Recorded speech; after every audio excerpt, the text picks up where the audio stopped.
family was struggling coming up. My father used to be one of the biggest drug dealers in Detroit. And then he went to jail, and my mother became a teacher, and life just turned. So that changed. He went to jail for almost 12, 15 years. It was 20 cop cars, helicopters. My dad had like a lot of machine guns, so they just thought that he wasn't gonna leave easily. And then, then throughout the years, every year I was traveling around America. They kept moving him to different prisons. Extremely depressed. And yet when you go back home, that's when you're saying that you were depressed, not when you were homeless. And I, still depressed, did not feel at home in America. I started loving myself more when I was in Europe. I felt that in America, one of my friends almost asked me, why do you like traveling so much? I'm like, well, some of these countries. Agilon Wallace, a man whose beginning is deeply rooted in the soulful grit of Detroit. He has lived in Spain, the UK, and as far as Australia, traveling to 100 countries. But in the last 4 years, he has chosen to make Thailand his home, where he runs his business as a recruiter and recruitment coach. We will talk about his past, grieving someone close, and what it really means to start over again multiple times. But before he tells me his life story, I have to ask, babes, how did you get here? Thailand? Yes. I got here through a friend. One of my good friends here had recommended Thailand, and I was afraid of it at first because I had watched the movie The Hangover.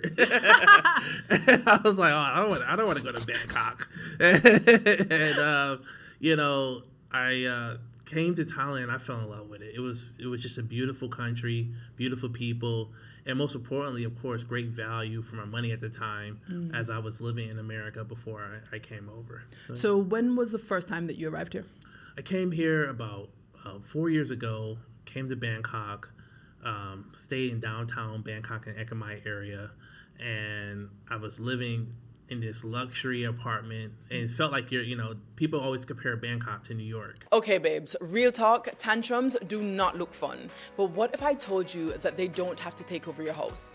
In my course, Managing Tantrums Like a CEO, I'll teach you the strategies that turn tantrums into opportunities. No yelling, no bribes, no screens, and no chaos. You will learn how to understand what's really going on behind those meltdowns, how to keep your cool when they lose theirs, and how to raise emotionally intelligent children without losing yourself in the process. Because CEOs don't react, babes, they respond, and you can do the same. So if you're ready to bring more calm, connection, and confidence to your home, click the link and check out Manage Tantrums Like a CEO. More affordable version of Really? New York. I lived in New York for 4 years. I don't find them similar. Why are people comparing them? I think because of how modern, how fast the city is. A lot of American businesses are starting to move over and come to Thailand. Just how innovative it is. We just had like the new Louis Vuitton museum, the Dior house is a golden castle. You got the Icon CM. We just opened the Jurassic Park theme park. Just opened yesterday. Oh. So you got to take your daughters there. And so Bangkok is constantly pushing innovation and pushing modernization, and also at an affordable price. Okay. When I'm from, I was living in Michigan prior to this, and I was spending $1,500 a month for 8 inches of snow, and and Whole Foods at $12 organic strawberries. Sure.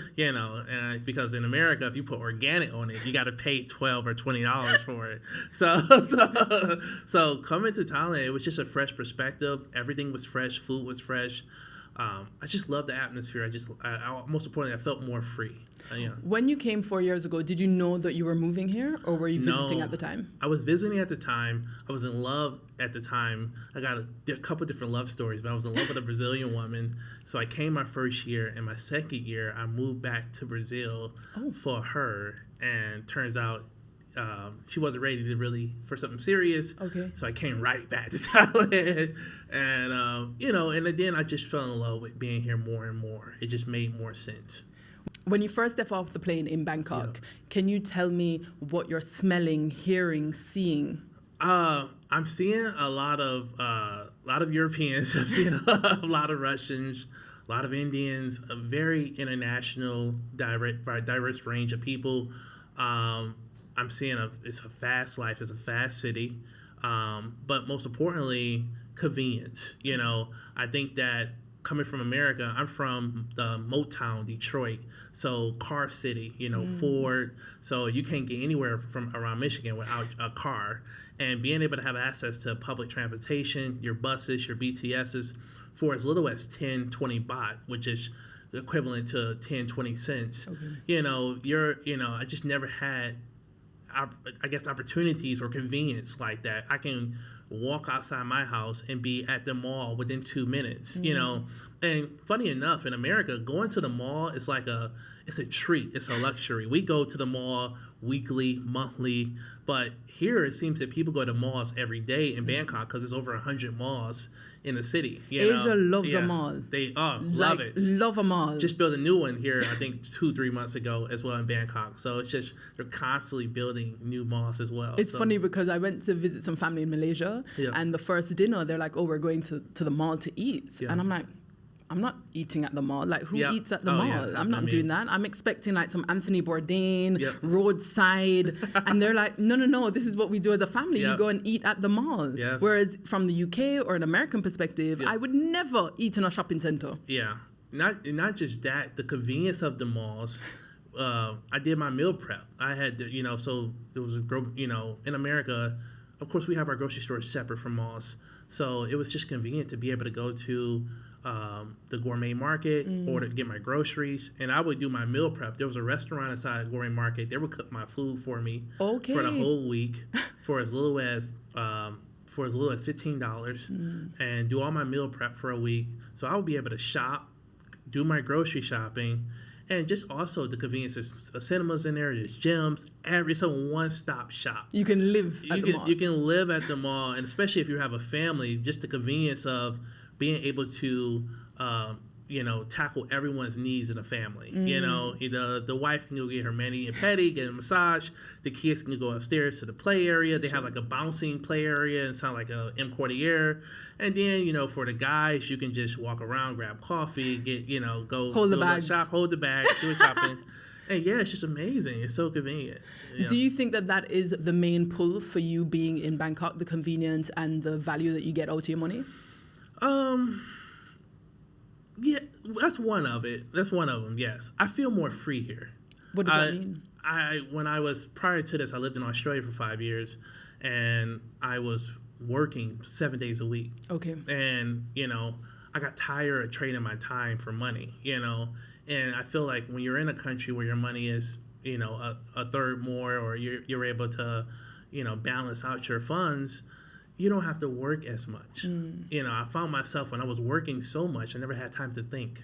I never had time to ask questions, who I was, what I wanted, or what I really wanted to be. I think sometimes in America, we have this pressure in our society where we're pressuring people to be something important and be something great. And it's like, well, no one really ever asked themselves, what does that mean? Because, I studied in Oxford. Yeah, I got my master's at the University of Sydney Business School. But, does that mean anything? And it's an experience, and but the whole having this brand, having titles centered around, introduce yourself with a title. When you go up to people, you don't say, hey, my name's April and I'm Miss Universe. And it's just like, and that's how I was raised in America. Okay, take me back to childhood in America. You were raised in Detroit? Yeah, in the rough side of Detroit. What does that mean? I was raised in the ghetto. Okay. Family was struggling coming up. My father was incarcerated. So my father used to be one of the biggest drug dealers in Detroit. Okay. There's a lot of articles and history. I don't talk about it much publicly, but it is a true situation. So I've been a hustler my whole life. But given his position, you guys were still struggling? Yeah, no, when he was before jail, I had like minks, I had gold chains. Okay. I had like little gold diamond rings. What age are we talking? Like 5, 6. I'm gold and diamond out as a baby. My mother's in a brand new car, BMW. Right. It was a very luxurious lifestyle. And then he went to jail, and my mother became a teacher, and life just turned. So that changed. It shifted dramatically. How old were you when he went to jail? I think I was 7 or 8, okay, roughly. And he went to jail for almost 12, 15 years. Are you able to remember that switch in your life? I wasn't. It was on news. It was on TV. It was like 20, literally, it was 20 cop cars, helicopters. My dad had like a lot of machine guns, so they just thought that he wasn't going to leave easily. And you were living with him at the time? I wasn't. I was around the corner. Okay. We had a separate couple houses, so yeah. Sure. But yeah, they thought he wasn't going to leave that easily, and then he was arrested. They offered him a lot of less time if he would have told on someone. We call it snitch or ratting in America, but he didn't believe in that because of the risk for the family. Right. And then, then throughout the years, every year I was traveling around America. They kept moving him to different prisons, so I would have to constantly keep traveling to go see him. Right. You know, my grandmother would take us every year. So his first day in prison, someone tried to kill him. Really? Yeah, he had a lot of enemies. And growing up, I really couldn't even tell people who my father was. Sure. And, so yeah, it kept moving him around. Interesting enough, the only game that me and my father ever played, still to this day, our whole life, the only game we could ever play was chess. Really? Yeah. So that's how I became a chess man at a young age. Through your dad? Through my dad and my grandfather, yes. That's incredible. Yeah. And in terms of your childhood and obviously you experiencing that change, other than the traveling to make sure that you could see him, was there anything else that you feel that it impacted the way you grew up? I came from a family of entrepreneurs. Okay. You know, when I look at my father's situation, I know a lot of people may look at it as a negative or a wrong thing, but I look at my father as an entrepreneur. And most of the drugs that he sold is now legalized in America, and a lot of people are still incarcerated in America for selling the drugs that America has legalized. So there are people still incarcerated in prison who sold weed. And the timing was wrong. Yeah, timing was wrong, but I don't look at my father, you know. I mean, of course, he was smart enough and intelligent enough. He got a scholarship while he was in high school for acting, and he could have did a lot of things with his life. Sure. Of course, I wish, you know, it was a better way and a better route, but my father was an entrepreneur in my eyes. And I just feel like even to this day, that's the only real way to have control over your life, you know, is to be your own boss, you know, and to be free. It's really interesting that you say about business, because I say all the time, I think there are certain, let's call them professions. There are certain professions and people have stigmas against them for whatever reason, and they forget to understand like the core of that, right? And I say to people all the time that, like you say, it's a business that is in a field that at the time and the place is illegal, but ultimately the principles of business are really interesting. And the fact that you say that you learned chess through your dad kind of says it all, because it is strategic. There are so many lessons that can be learned and applied in a positive way, which it seems like you have done as you've grown up. Yeah. Would that be fair to say? Yeah, very fair, yeah. So your mom becomes a teacher. Yep. And then you're living in Detroit until what age? I'm living in Detroit until 18. While I'm in Detroit, I have a lot of friends who are murdered or incarcerated growing up. My house was shot at. I was robbed at gunpoint all through high school. And you say this very normally. Yeah. For you, it's very normal? Or do you understand why I'm shocked? No. You know, what's so funny is, interesting is, I remember the first time when I went off to college and I moved to the suburbs, and I asked my mentor, you know, I heard the sound of an ambulance siren, and I thought about death, and he thought about someone being rescued. That's crazy. And the perspectives were just so different.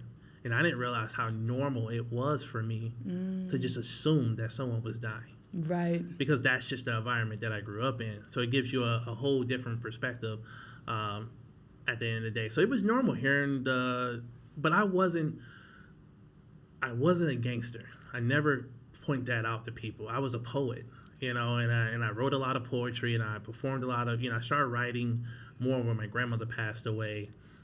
She died from breast cancer. Okay. And so I started writing more, but I was true to who I was. Now, I dressed gangster. You know, I definitely was sagging, and I had the hat backwards, and you know, you would assume that I looked this way, but I was true to who I knew that I loved writing at the time, and I owned it. You know, I didn't try to be something I wasn't. I had 3 jobs when I was in high school. I was hustling to make money.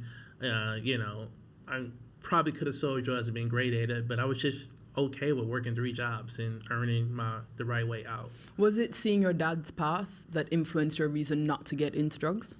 No, I think the thing that influenced, you know, I love the ideal of selling drugs, but I didn't like the idea of the people that I had to work with. Okay. So I was just like, so I think that if I was in different, I think if I grew up in a suburban area. Sure. You'd be my local dealer. I think I'd probably be a local dealer.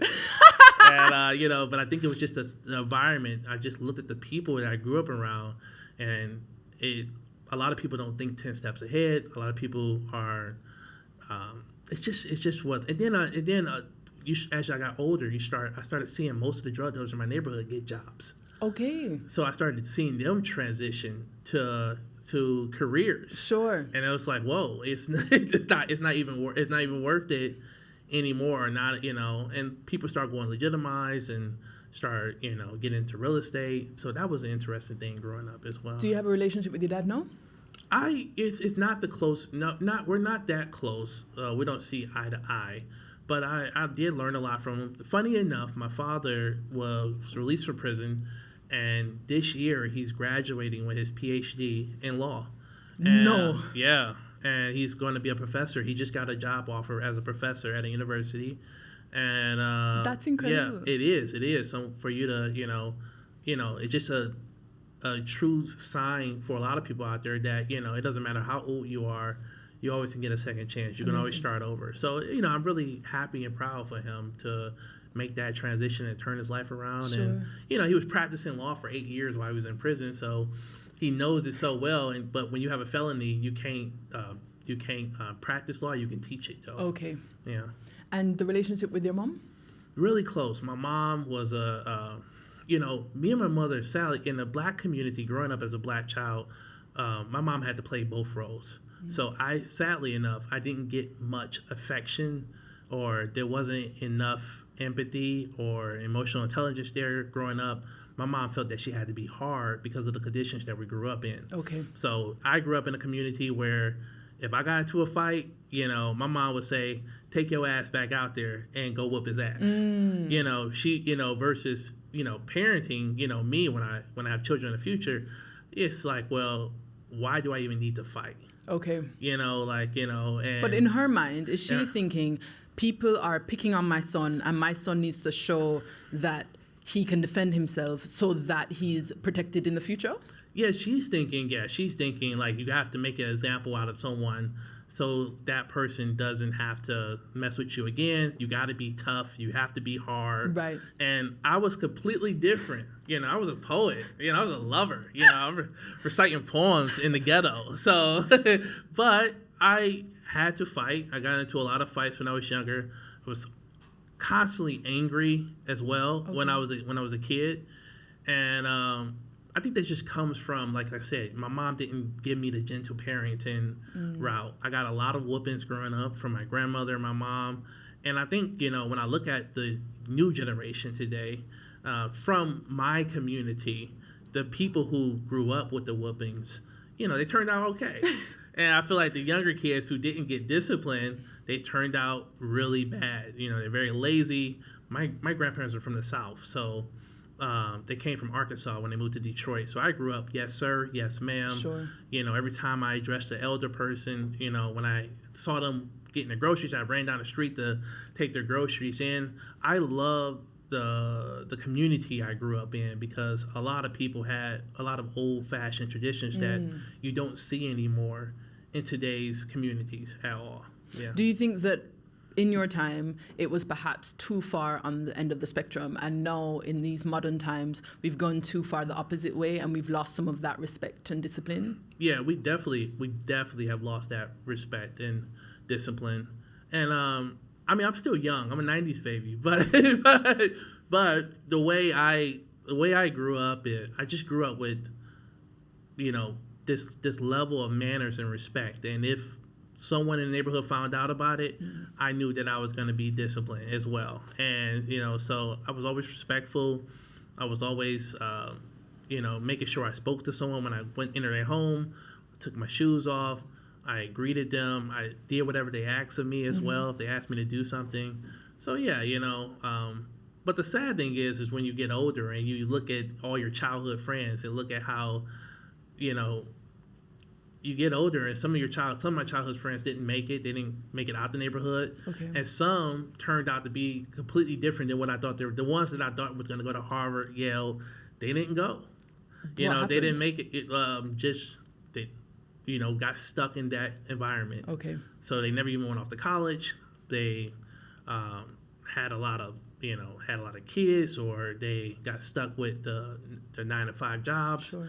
And these are people when I was younger, they had it all. I didn't really have much, but I look at my friends who had it all when I was a child, and I just thought life was going to be extraordinary for them. Sure. And I didn't think that I was really going to make it out the neighborhood. And I got lucky. Yeah, I got really lucky. When you're a kid growing up in Detroit, what do you vision for your life ahead?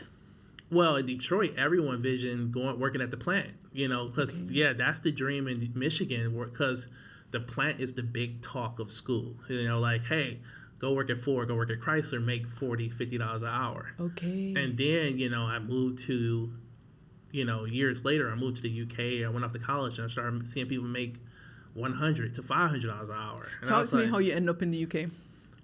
My friend, I got this friend named Ty. It was Christmas time, 2010, 2009. The study abroad office called me and said, hey, we got a kid from the UK. He doesn't have a place to stay. And I was like, well, I got 3 beds. He can come stay with me. And Ty comes over in his British coat tight, and his jeans was tight, and his scarf was all wrapped around his, he was super British. And I thought he was so cool and so fly. And my mom, when I dressed like that, my mom would call me gay. Right. You're like, oh, you gay. And so, but I thought it was cool. And Ty he became my best friend, and he was hanging out every day. And I was like, man, I really want to go abroad. And I called a friend up, and I asked her, should I go to Oxford or Derby? She said, Derby's not your personality. I didn't know what that meant. So I don't know what Derby means. Yeah, she was just saying it's more chill, it's more relaxed. So she was like, go to Oxford. So I went to Oxfordshire, and I went to Oxford Brookes University. Okay. And was in love with it. I went over there with an afro. People thought I was Will.I.am. And, I used to, I was working at Topshop, Top Man. And I just loved it, and then while I was there, that's when I started my travel journey. So you're 18, and then you're going to university? I'm 18 going to university, and then I'm around about 20 when I first start, 2021 when I leave the country to go to the UK. So you arrive in the UK, and your point of reference sounds like it's your friend with him tight jeans. Yep. When you get to Oxford, because for me, I think of the UK and I think London, right? Yeah. I don't really have much experience outside of that. I did a bit of boarding school in Bath, which is about 3.5 hours away. Yeah. Nothing like London. Tell me what Oxford is like.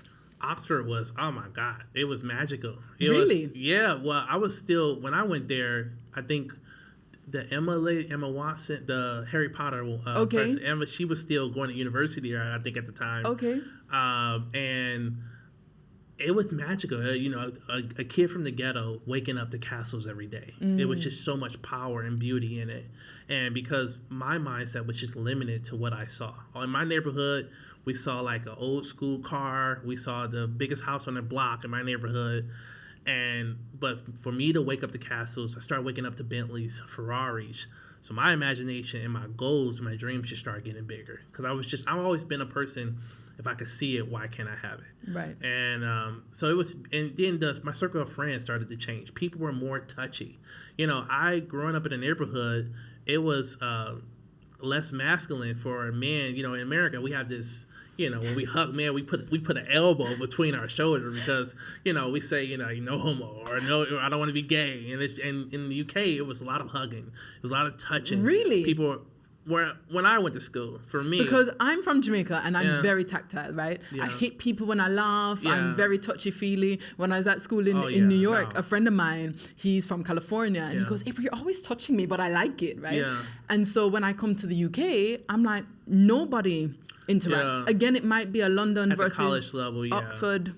In Oxford, at the college level, I was also, it wasn't really that many black Americans at the time.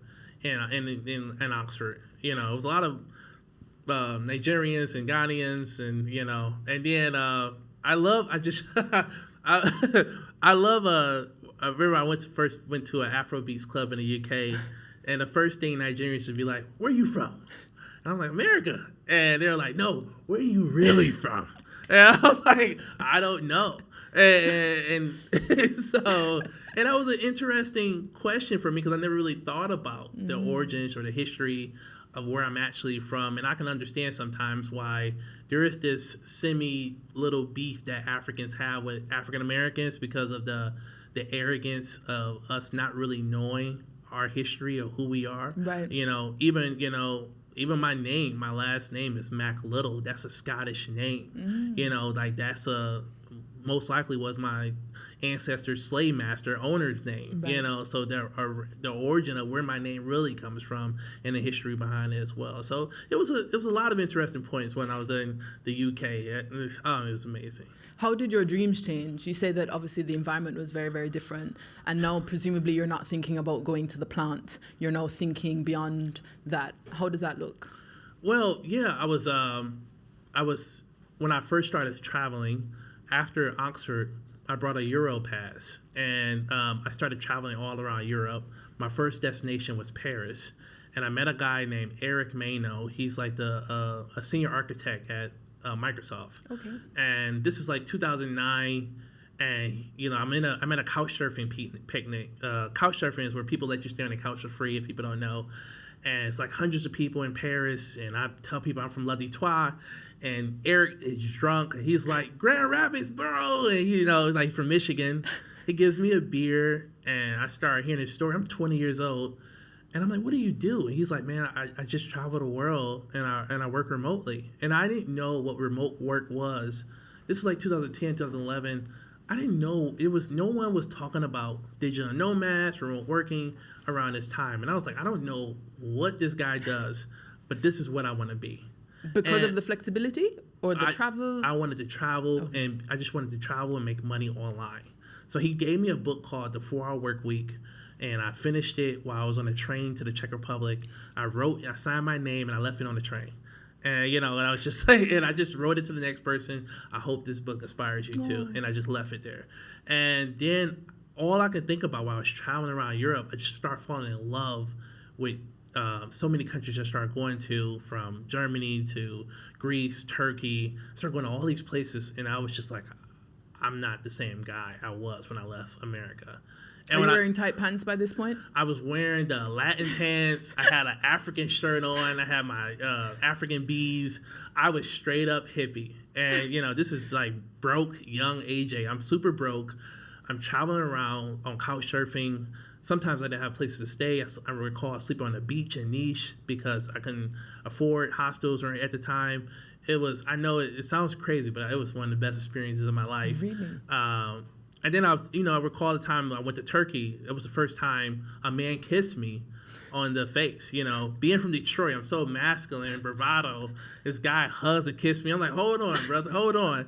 And he was like, man, this is how we greet people here. And just being open to that, it was a beautiful thing, but it was also very uncomfortable because, like I said, I grew up in a community where men, or just in general, people didn't touch people as much. And so I started being more open to a lot of cultures, more open to how people greeted each other, how people welcome each other, and it was just a beautiful experience. I wasn't the same person when I went back home. I was extremely depressed. And I did not fit in America. Hold on. Traveling around Europe. Very little to no money. And you seem to be so positive about that experience. The idea of me not having somewhere to stay, I think would frighten the shit out of me. But you seem to thrive and talk about all the things that you've learned. And yet when you go back home, that's when you're saying that you were depressed, not when you were homeless. No, I was depressed when I went back home. I went back home and I didn't fit in anymore. I didn't dress like. So you've left and now you've finished your degree. It was 3 years? I finished a abroad program, and then I had to go back to my main university, Eastern Michigan University, for 1 more year. Right. So I had 1 more year left, and then I had a mentor who was very wealthy, a multimillionaire, and my last year, he offered me a house, cars, clothes, and to stay in America and get a job. And I, still depressed, did not feel at home in America. I did not want to work a job, so I got a job offer as an English teacher in Spain. And before you get to Spain, yeah, you're back in the States. You're finishing your program. Yeah. When you say that you're depressed, what is happening? What are you going through? I'm waking up in a society where it's all about classism. It's all about this society that has these standards. You have to dress a certain way. You have to look a certain way. You have to kiss ass. I just wasn't that person anymore. I started loving myself more when I was in Europe. I didn't even love myself before I left America. I felt that in America, one of my friends almost asked me, why do you like traveling so much? I'm like, well, some of these countries, I just felt like I was enough. And I feel like in America, if you don't have the cars, if you don't have the house, if you don't have the money, you're not much, because a lot of these materialistic things are attached to you. So when I was traveling, none of that mattered. I was AJ traveling around Europe, barely had a haircut, and all these people were taking me in. They were feeding me. They were looking out for me. They were taking me to their family homes. And I still stay in touch with them. These are people from like 15, 20 years ago. Still got all their contact details. Reach out to them if they need something. And but they showed me how to love myself in a way that I never loved myself before. They showed me how to have fun and how to live life in a way that I never lived life before. I feel like I grew up in a culture and a society, especially growing up in a Black community, where it's centered around so much materialism, where you're constantly buying Jordans, you're constantly buying name brands, you're constantly flashy, and some of that is never going to rub off of you. But you start realizing what's important, especially the things that you want to teach your children. And I started falling in love with the culture and the history and the art. I recall the first time I went to the Netherlands, went to Amsterdam, my grandmother, she was like, oh, please don't go. They got HIV there. Don't go. I was like, Grandma, I don't think HIV works that way. And so I get to the Netherlands. And it's beautiful. You have the Anne Frank houses. You have the Van Gogh museums. You have the beautiful architecture of the city. And it's just so advanced. It's so modern. And I remember I was trying to recall the story for my birthday. I told my mom, because I went to Amsterdam for my birthday. My mother told the family. She told the family where I was at. So my uncle called and cussed me out. He's like, what are you doing in Afghanistan? I said, I'm in Amsterdam for my birthday. I'm in Europe. I'm in Amsterdam. I'm not in Afghanistan. And so, just the lack of geographic,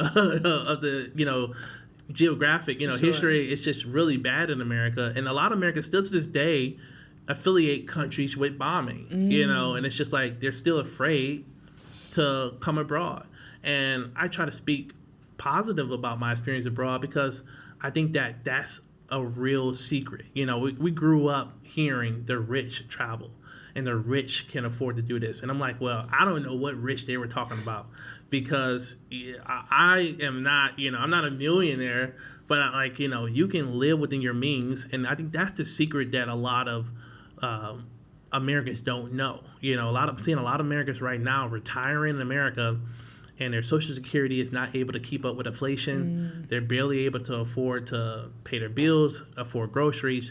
And then you come to a place like Asia, where you still can find apartments for $200 a month.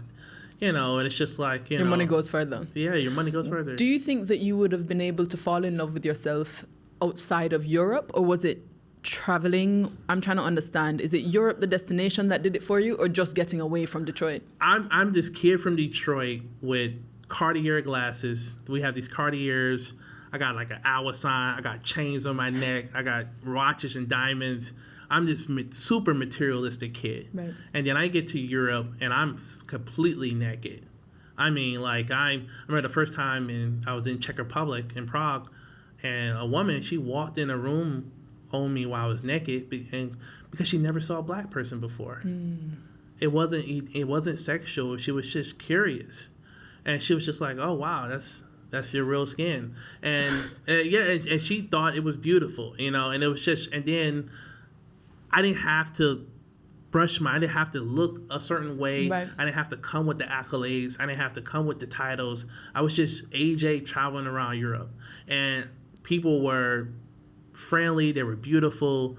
They were teaching me how to enjoy life in a way that I never enjoyed life before.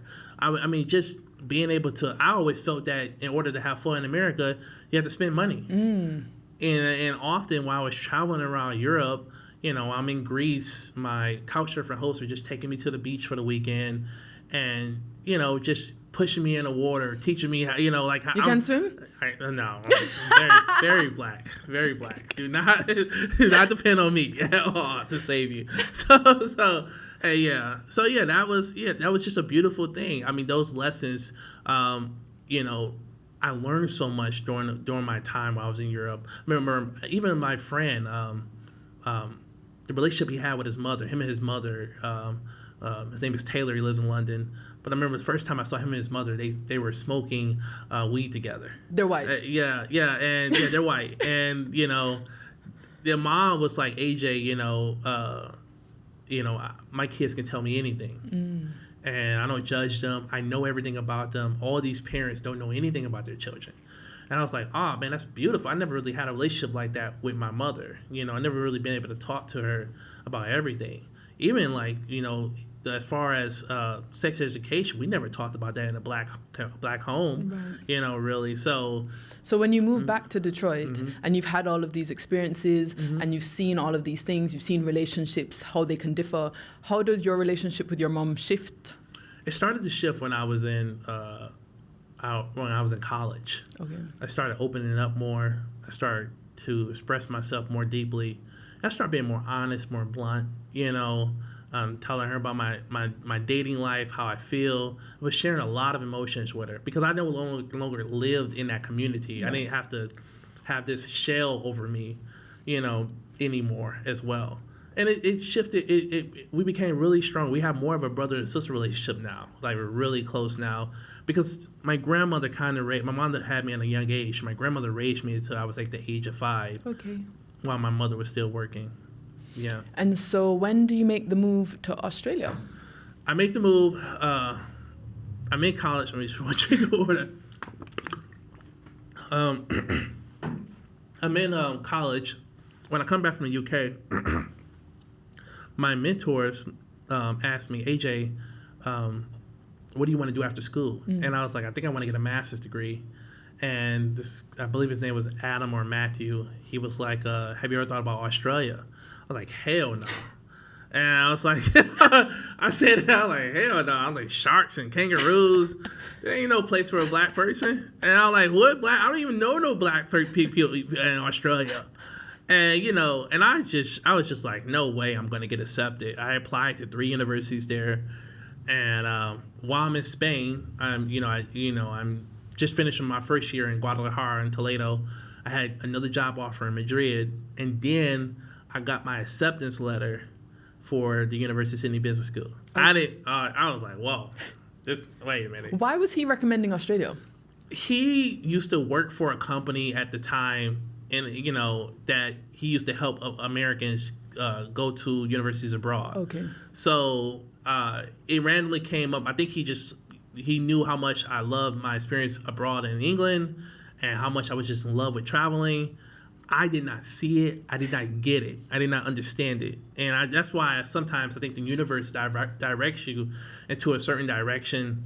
And so when I was in Spain, I had no choice but to defer the program my first year because I needed money for Australia. Okay. So I went back to Michigan for 1 year, and I had to make the money and everything. So, and the money for your tuition and just life at school in Australia? So went back to Michigan. Interesting story. And I worked at a bank.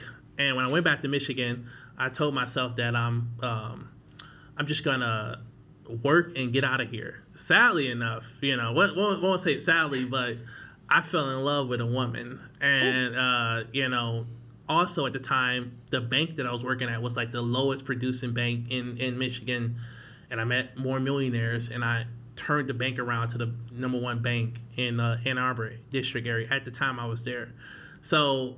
My sales was high. Okay, so you're selling. I'm selling, and I'm selling. I'm at this low producing bank. They're like they have the lowest sales in the district. But I transferred to this location because I just like being downtown Ann Arbor. I was working at the time inside of a grocery store, and we had this thing where banks were inside of grocery stores. I'm like, I'm tired of being in the tampon aisle trying to sell a bank account. It just wasn't my style. So I wanted to transfer to downtown Ann Arbor, and my manager, they all love me. They were like, AJ, don't go. It's the worst branch in the district. Don't go there. And I ended up going there, and my manager is really cool. And I end up meeting this millionaire named Ken, and what ended up happening was I was building a relationship with him. So I called him up one day, and he was just like, "Yeah, let's grab breakfast." And every week I started getting breakfast with him, and he had started getting Alzheimer's. What's the premise that you're having breakfast with him every morning? I'm trying to bring on bank accounts for the bank. So I'm trying to bring on business for the bank, but I ended up making a friend, and I ended up seeing this guy as a mentor.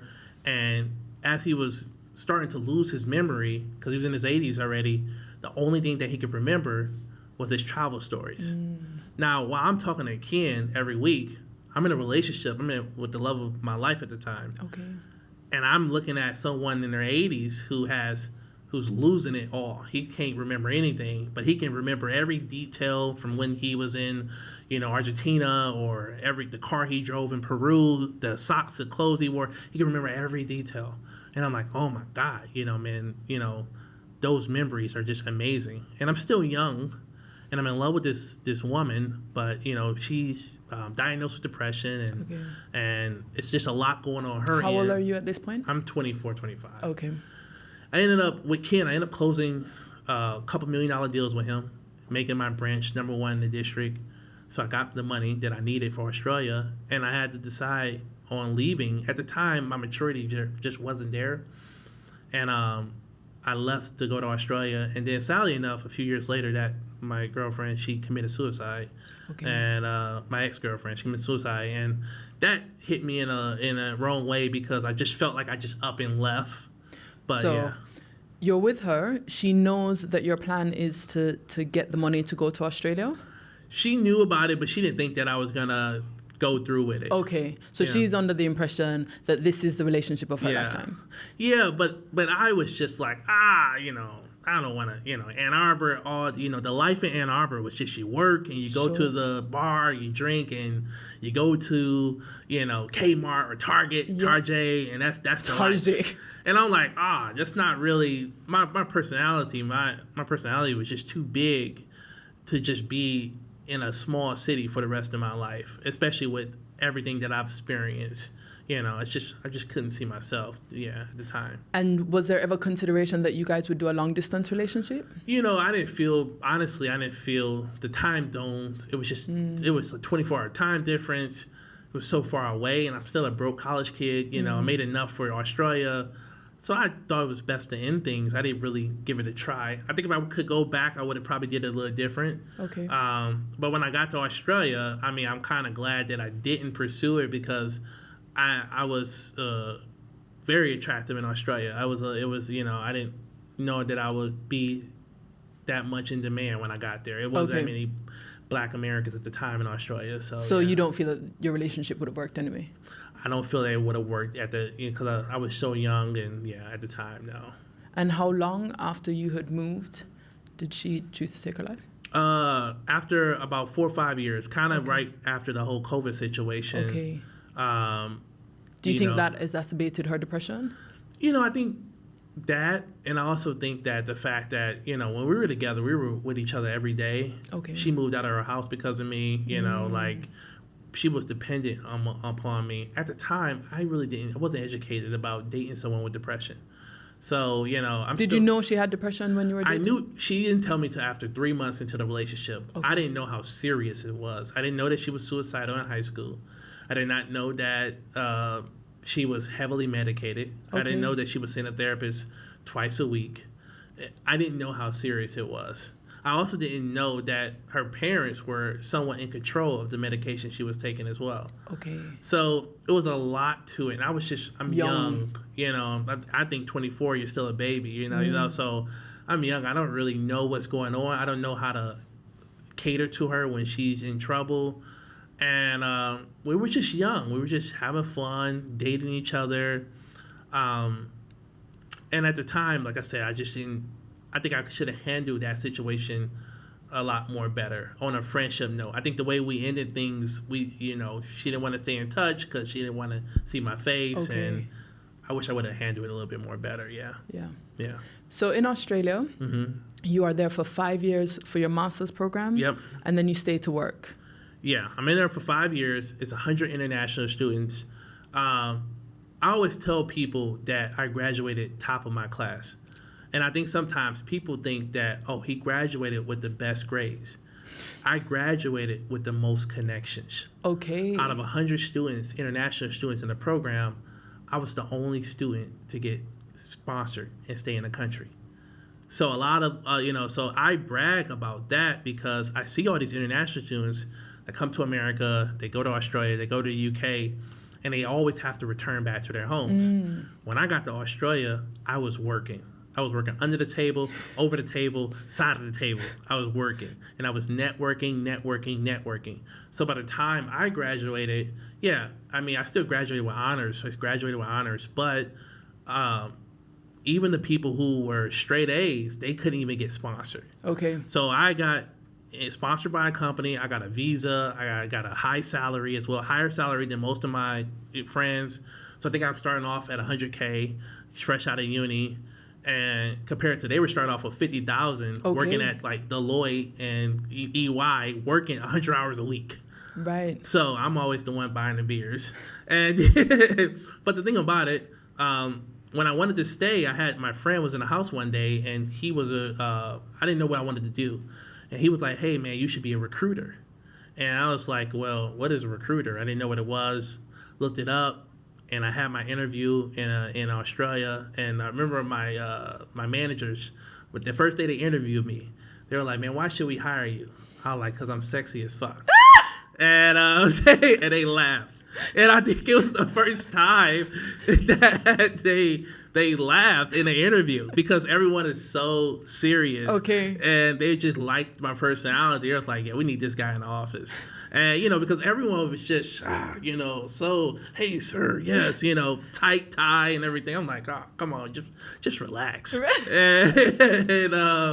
But I was a hustler. Like, I came with a 90-day business plan. Okay. I was super serious about the job. I wasn't joking about getting the job, but I was just funny, and I think they loved the personality.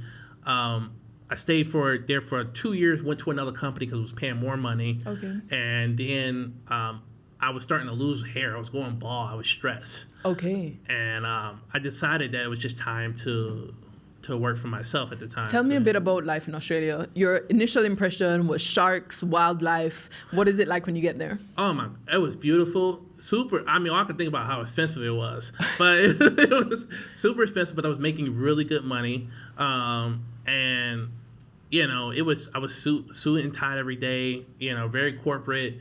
Going to the office downtown CBD. I loved it. It's a huge pressure on drinking culture. Okay. I feel that it's hard to even fit in to Australia if you don't drink. Okay. So as soon as I got there my first week, every Friday they're pulling out beers, free drinks, they're taking us out to the clubs. Yeah, the CEO's popping a card, we're drinking. And then you're drinking after work and going to the bar. It was just constantly Are you working drinking. or are you just drinking? We're both. People were half drunk at work. And I'm like, whoa, this is something different, to be in a culture like this. It was so beautiful. It was so gorgeous. I think that realistically, one of my black friends from Atlanta, he's a UX designer, but I remember he was living in an apartment for $1 million. He spent $1 million on an apartment, and he had a family of 4. Okay. And I was just thinking to myself, like, this is not realistic. I'm not gonna, work so much to the point where I don't even get a chance to enjoy life. And I met a lot of millionaires in Australia, but they were constantly working. And then it's just like, okay, they will work, sell their companies, make millions of dollars. But then by the time you make all that money, you're in your 60s and your 70s, and I'm just like, I don't want to be 60. If life is so good, sunshine, living your best life, networking, what's causing the stress? I wasn't in control of my freedom. Okay. I had to go into an office. I didn't like offices.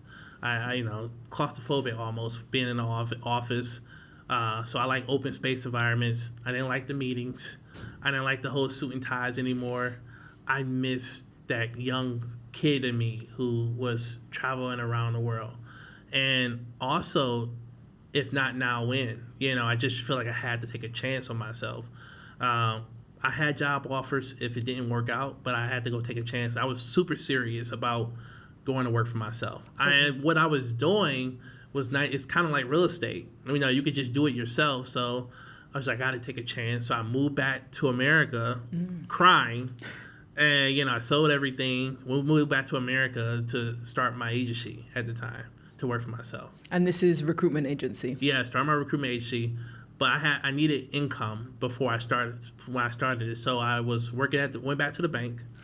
The same bank? The same bank, because I was the top They seller. were like, yeah, man, bring back the money. Bring back the money. Went back to the bank. Bank rules completely changed. Okay. There was a lot of new rules, and the kids working at the bank was not hungry. And then my manager there at the time, they brought me back in as an assistant manager. She, after a few weeks into the job, she had a stroke. Okay. And one day she didn't come into the office for like the whole weekend. And I saw the district manager immediately try to find a replacement for her. She'd been in the company for 20 years. They didn't even give her a chance to come back. Wow. And I just felt like that hit me really hard. Because I'm like, I just left Australia to, I'm there for a reason. I'm trying to get on my feet. And I'm also working, teaching English to B1 visa students. I'm like trying to prep them to get sponsored. Okay. So I'm teaching English to Japanese and Chinese students. So I'm doing that in the morning. I'm working at the bank from like 7 to 7. And then I'm going to IHOP. It's like the pancake house in America. Because I didn't have an office. So IHOP had free coffee and free Wi-Fi. And my first clients I brought on were in Australia. So I'm working at night to close my first deal. And after like 3 months, I'm doing this for 3 months straight, 3 jobs. And I closed my first deal for like $22,000. I'm in IHOP's crying. The chef's like, man, I know the pancake's not that bad. And, and I was just like, man. And I just took a chance on myself. I was crying because it wasn't about the money at all. It was just proving to myself that I can make something without relying on someone. And then after that, I made a couple more deals and I started working for myself full time. How do you go about making deals in Australia from the States? I just had a lot of connections in Australia. And I already knew the recruiting process. I had a lot of candidates already. I had a lot of clients. So I just brought on a client, and pretty much start recruiting candidates in Australia on their equivalent job sites. Okay. And, pretty much we just help clients find employees pretty much. And I helped to find the right employee, and I got the paycheck.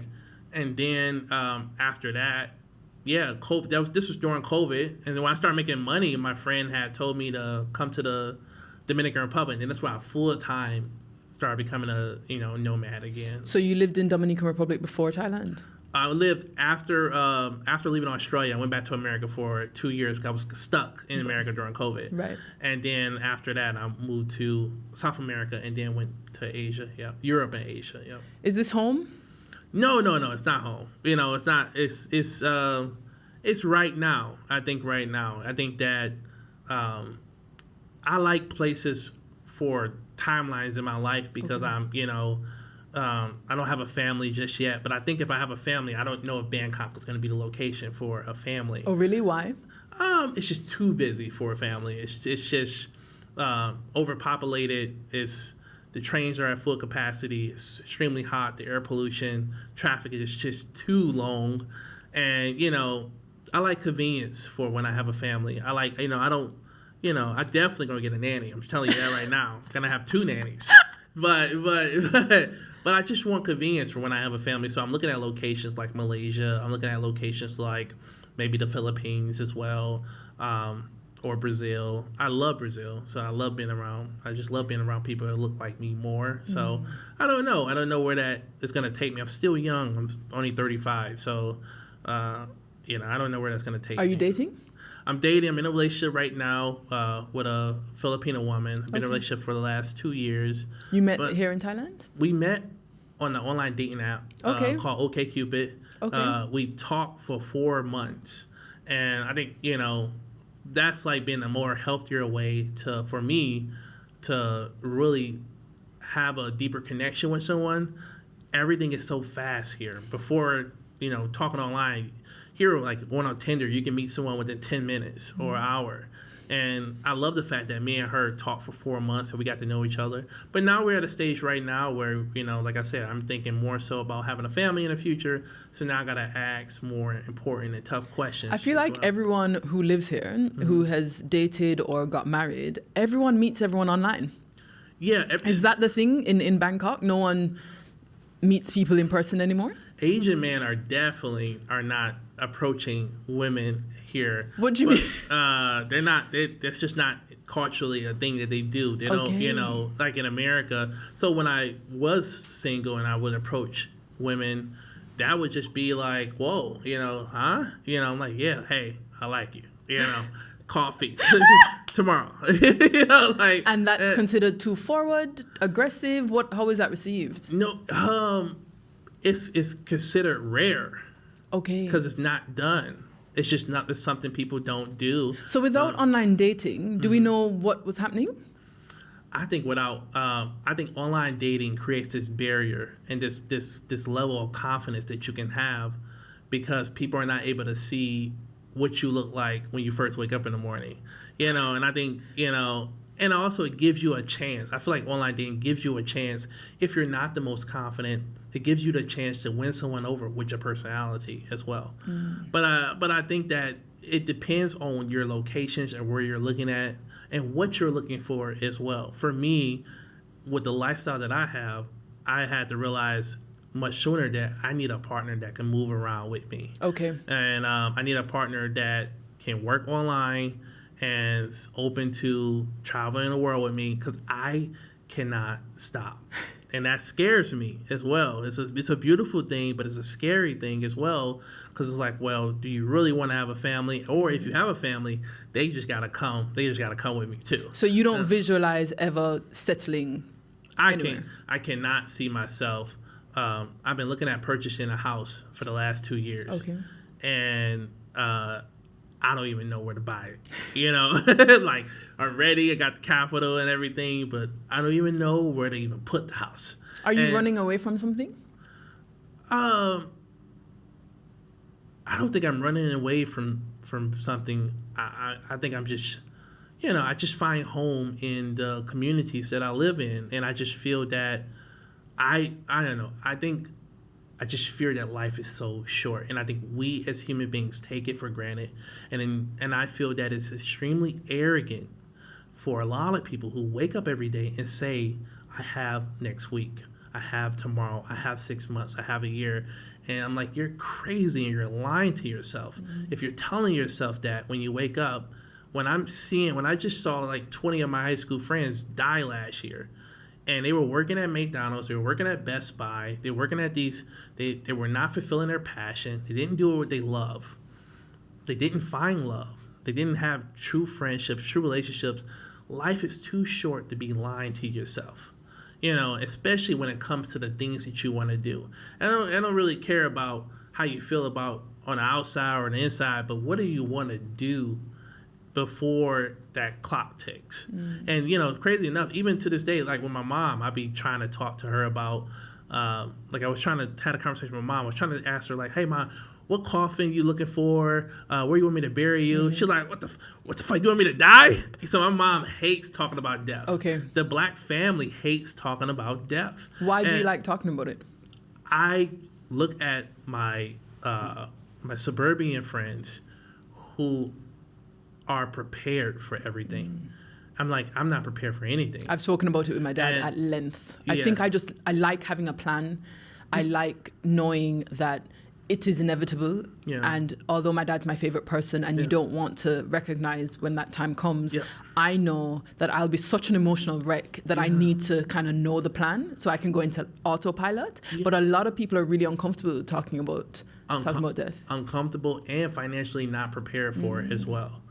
And it's just like, especially when you have so many other things to handle. Like my mother owns a house and she owns so many stuff. And I don't live in America anymore. Are you an only child? No, I have a brother. Okay. But I'm the responsible one. Is your brother older or younger? I'm the oldest. Okay. I'm the responsible one. So it's just like, so yeah, I just feel like, we don't talk about death much, but most importantly, I just feel that, like I said, it's just I just feel it's extremely arrogant when people say maybe next year, maybe in 5 years.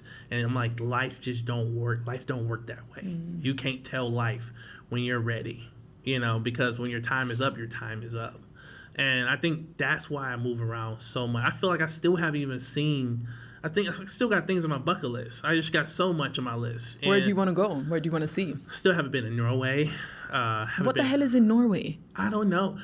Listen, I go to sometimes, like randomly, I was in Sofia, I was in Bulgaria.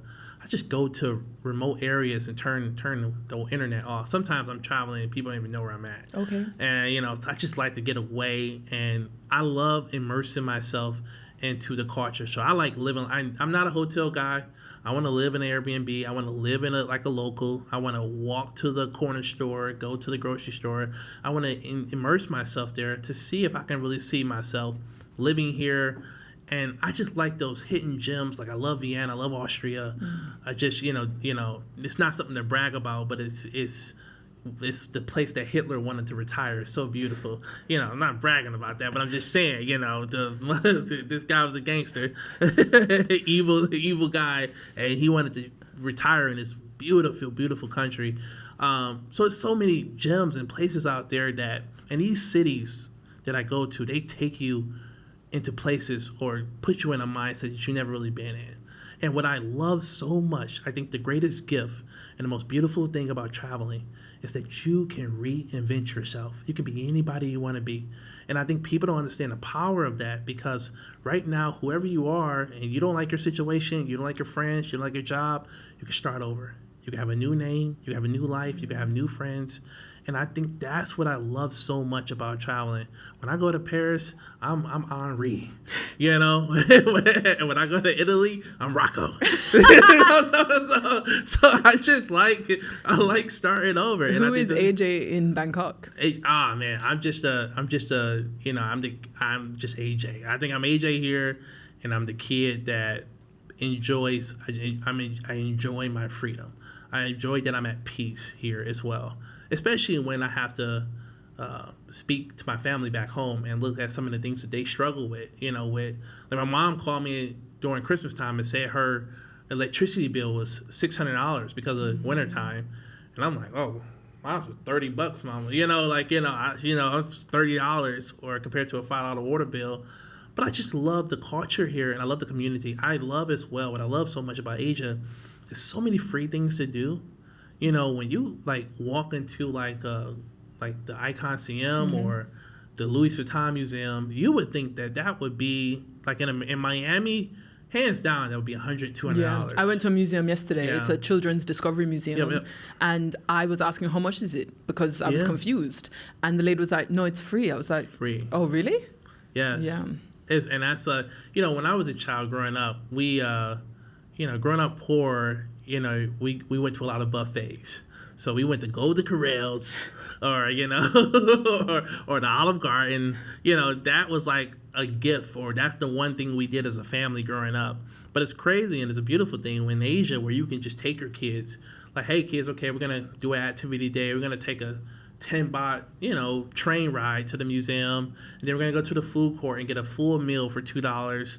And, we're going to get some art, we're going to get some history, we're going to get some food culture, we're going to try a new meal. And it's just like every day when you're waking up, you're learning something new. You're trying a new cuisine, you're getting culture, you're getting history.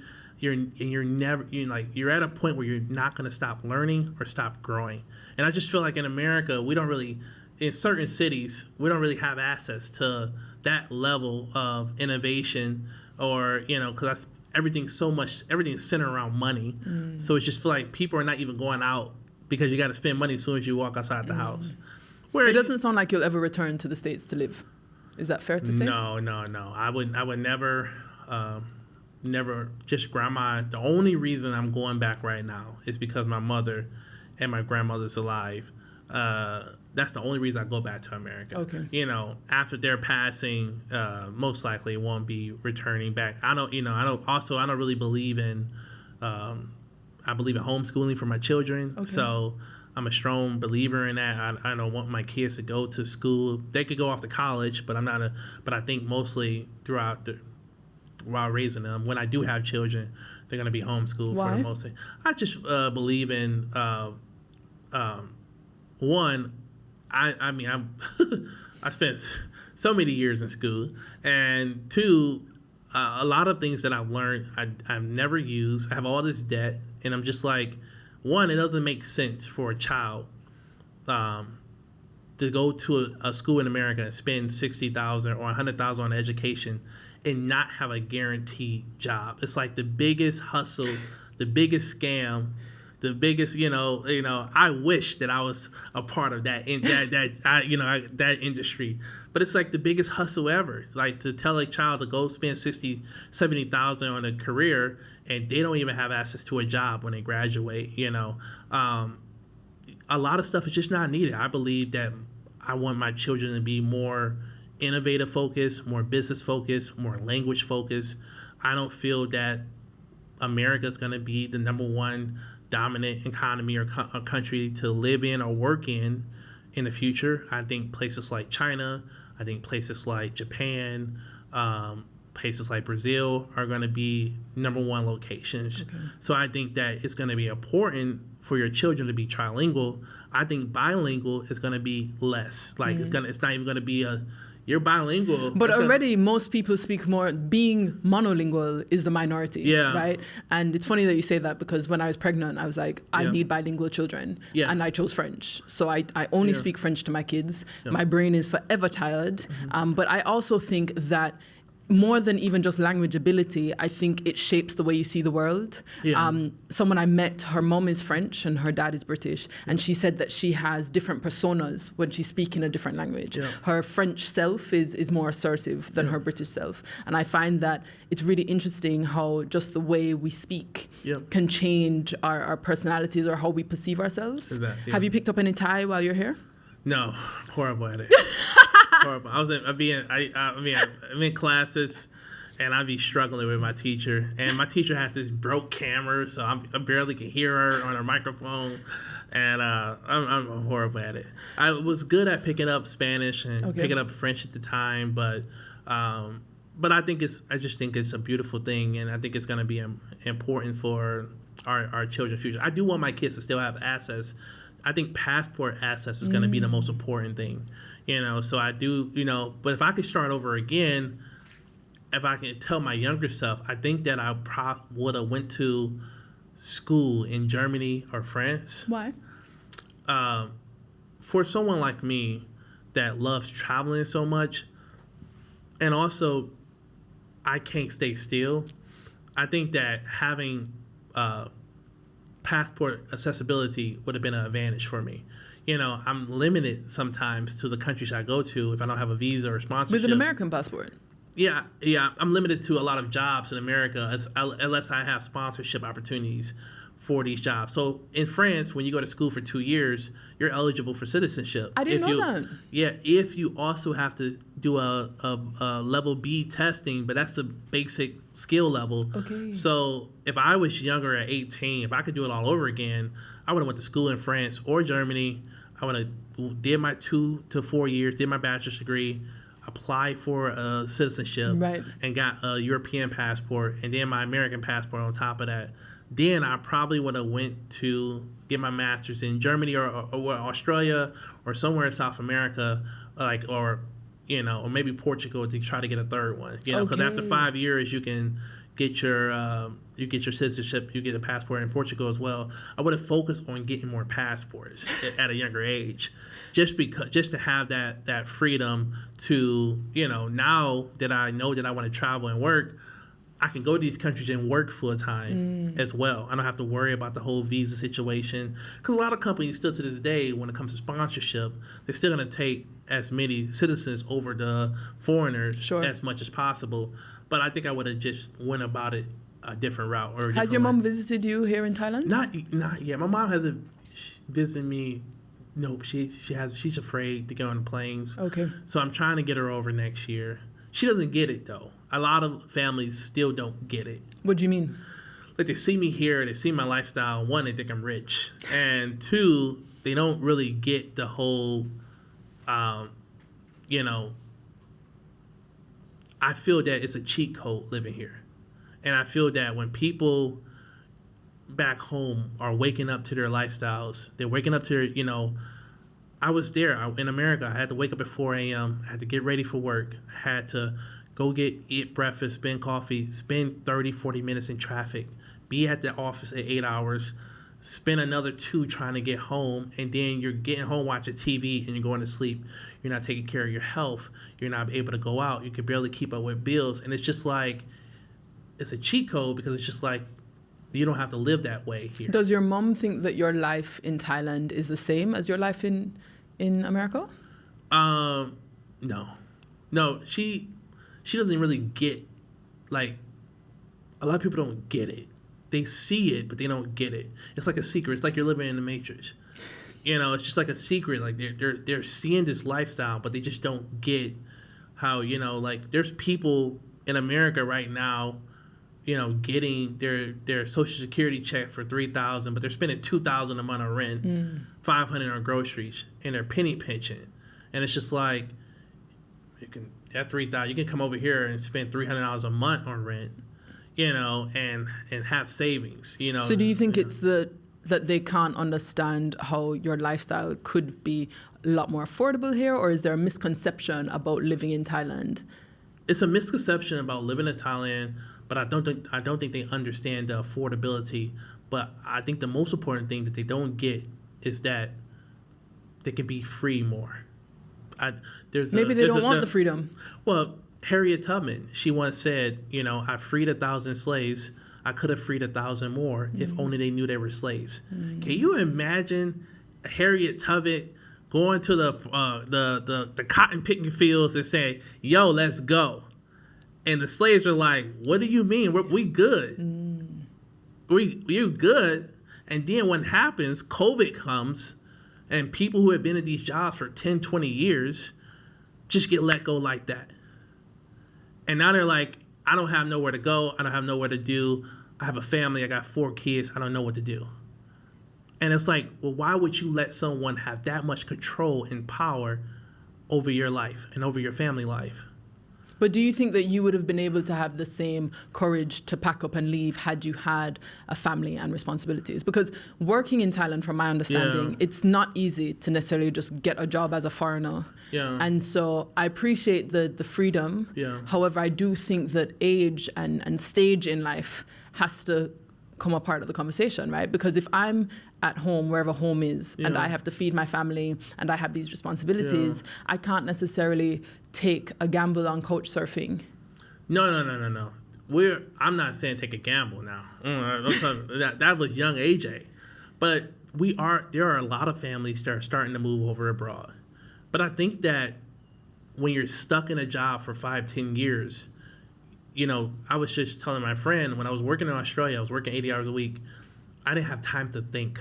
I didn't have time to learn new skills. You know, I started learning real estate. I started learning trading. I'm doing recruiting. You don't even have time to learn new skills. And a lot of people, I mean, especially with the advancement of technology, some people haven't even accepted the reality that their jobs are not going to be around within the next 5 to 10 years. There's already a fully automated AI McDonald's. There's fully automated factories already. There are, you know, packing, delivering shoes. Like the whole construction industry will be going soon. The finance industry will be going soon.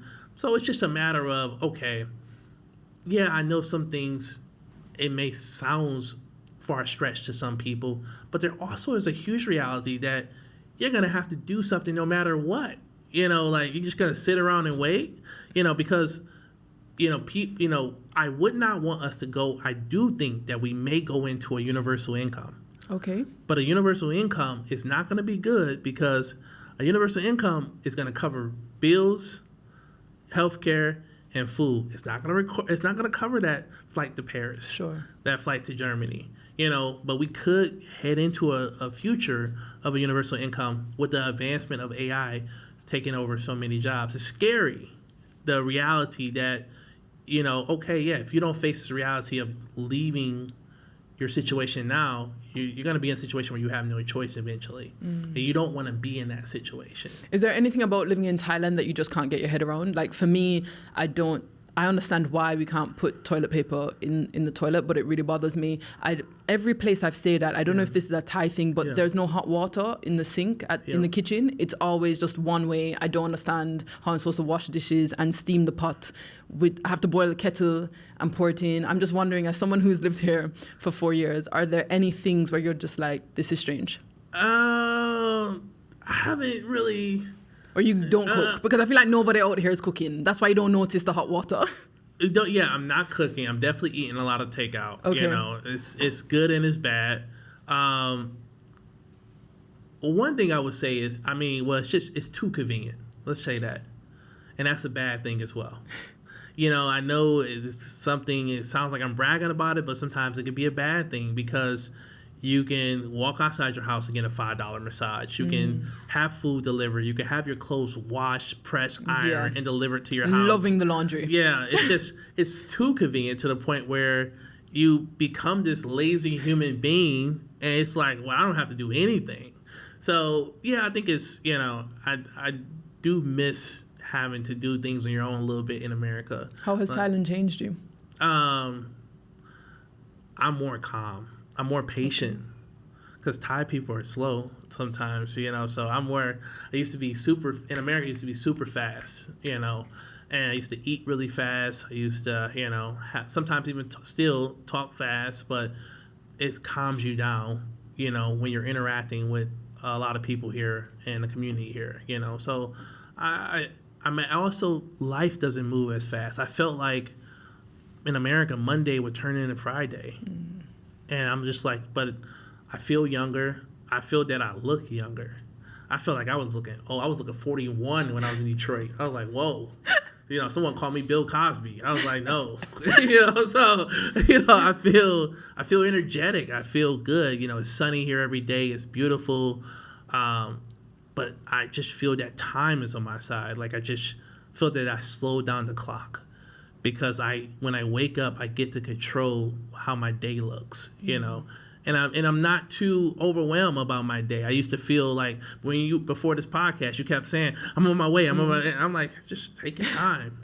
I ain't got nowhere to be. Take your time, and even if you would have came late, I would have just shot it with you tonight, like we could have shoot it. It doesn't matter, and I love that. It changes you in a lot of ways. You start doing things that you never would have thought you would do. Like, randomly one time I wanted to go to Vietnam just for some pho, some noodles, and I just flew.